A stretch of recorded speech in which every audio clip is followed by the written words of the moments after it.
She didn't belong there. Not in that oversized red uniform. Not in a diner that smelled like burnt coffee and lost dreams.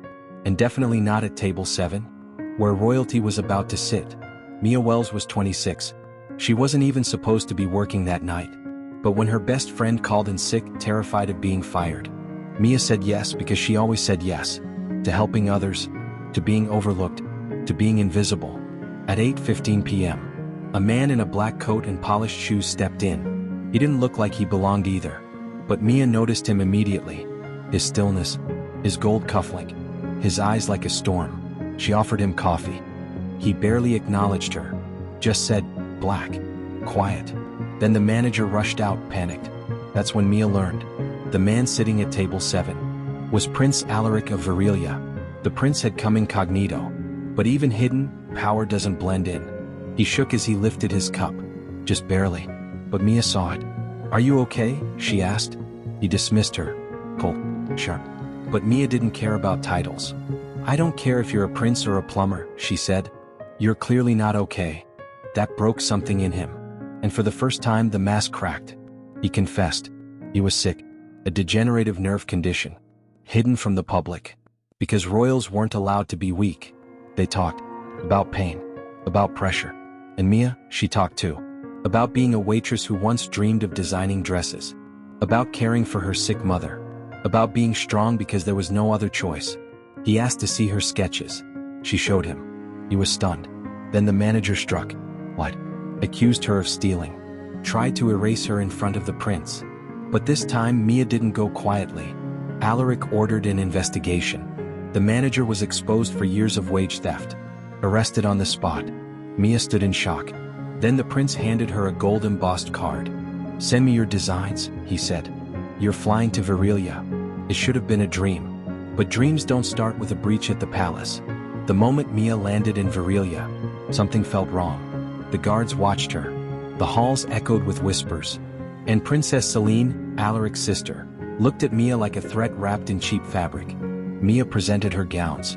One inspired by the late queen's coronation. Celine smiled when she saw it. Not kindly, strategically. Later that night, Mia was warned by a trembling servant. Someone had poisoned the prince's tea, and the evidence was being planted in her room. She ran. Too late. Her sketches were torn. Her bags ransacked. And Prince Alaric, missing. Guards dragged her away.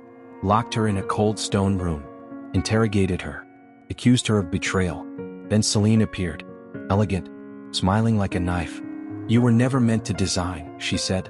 "You were bait, to prove my brother's weakness." Mia's heart broke. But her fire didn't. That night, she escaped her chamber with help from Callan, the prince's guard. Together, they searched the palace. Through windowless corridors and locked doors. Until finally, they found him. Alaric, sedated. Strapped to a hospital bed in the East Wing. Mia confronted Celine. The coup exposed. The guards turned. And the truth came crashing down. Alaric recovered. Celine was arrested. And Mia was no longer invisible. He named her royal creative advisor. Opened a design house in her name. Gave her a platform to build a new future for the forgotten. But enemies don't disappear.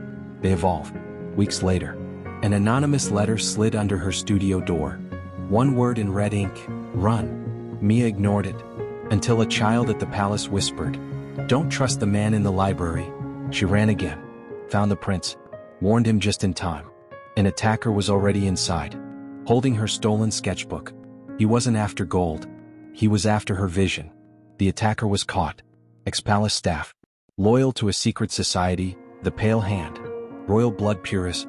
Determined to erase Mia. To keep power untainted. But she didn't flinch. She fought back with fabric. She stitched revolution. Her gowns told the story they wanted hidden. Poor girl. Wrong blood. Right heart.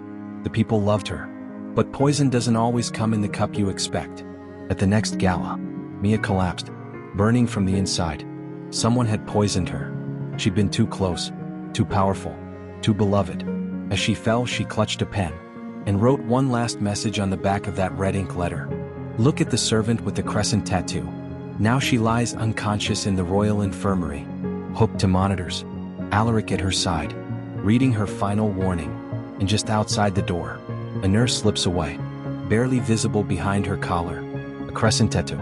Studio microphone life lesson. Never underestimate someone just because of where they come from. You may think they're invisible, disposable, but sometimes, the quiet ones reshape empires, with nothing but truth and thread. But when you shine light into shadows, the darkness doesn't disappear. It fights back. Subscribe to Crime Files Uncovered for Part 2, The Betrayer Among Us, because this story is far from over.